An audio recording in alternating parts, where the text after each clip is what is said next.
ஒரு ஊரில் ஒரு ராஜா இருப்பானாம். அவங்க என்ன பண்ணுவாங்க, இது மாதிரின்னா நிறைய பேர்கிட்ட வந்து இது மாதிரி கல்யாணம் பண்ணியிருப்பாங்க. ஒருத்தவங்கள்ட்ட வந்து பணத்துக்காக, இன்னொருத்தவங்க வந்து பெருமைக்காக, ஒருத்தவங்க வந்து செல்வத்துக்காக, அது மாதிரி சொல்லிட்டு நிறைய பர்பஸ்க்காக 5 கல்யாணம் பண்ணியிருப்பாங்களாம். கல்யாணம் பண்ணதும் என்ன ஆகுனா, ஒரு பொண்டாட்டிக்கு மட்டும் தான் குழந்தை இருக்குமா வயிற்றில்.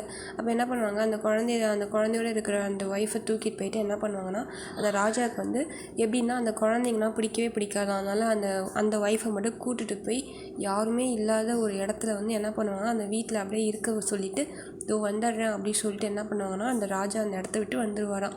வந்ததும் உடனே அந்த இடத்துலையே அந்த பொண்ணு வந்து வயிற்றில் குழந்தையோட இருக்குமா. ஆனால் அந்த வீடு வந்து ஒரு மாளிகை தான். அங்கே எல்லா திங்ஸுமே இருக்குமா, சாப்பிட்றதுக்கு எல்லாம் இருக்கும். ஆனால் ஒருத்தவங்க கூட இருக்க மாட்டாங்களாம். தனியாகவே இவங்க அந்த குழந்தைய வச்சுக்கிட்டு அப்படியே சாப்பிட்டுட்டு ரொம்ப தனிமையாகவே இருந்துகிட்டே இருப்பாங்களாம். அப்போ யாருமே இருக்கவே மாட்டாங்களாம். அப்போ ஒரு டைம் என்ன ஆகும், சரி சொல்லிட்டு உடனே வந்து குழந்தை வந்து பிறக்கிற மாதிரி இருக்குமா. சரி அப்போ கூட யாரும் ஹெல்ப்பே இல்லை சொல்லி கஷ்டப்பட்டே இருப்பாங்களாம். அப்புறம் எப்படியோ குழந்தையும் பெற்று எடுத்துருவாங்களாம். அந்த அரண்மனை வழி இல்லாமல் அந்த குழந்தைய அப்படியே வச்சுட்டு இவங்களும் அங்கேயே இருந்துருவாங்களாம்.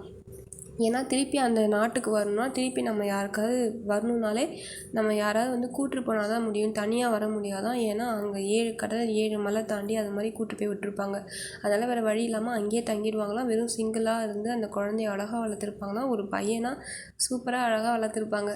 வளர்த்ததும் உடனே அதுக்கப்புறமேட்டு என்ன ஆகும் அப்படின்னா, இது மாதிரி ரொம்ப வருஷத்துக்கு அப்புறம் ராஜா வந்து மனசு மாற்றிட்டு என்ன பண்ணுவாங்க, சரி ஓகே அப்படின்னு சொல்லிட்டு அந்த ராணியை வந்து திரும்பி பார்க்கறதுக்காண்டி வந்திருப்பாங்களாம். அதோட இந்த ஸ்டோரியை முடிச்சிருவாங்க.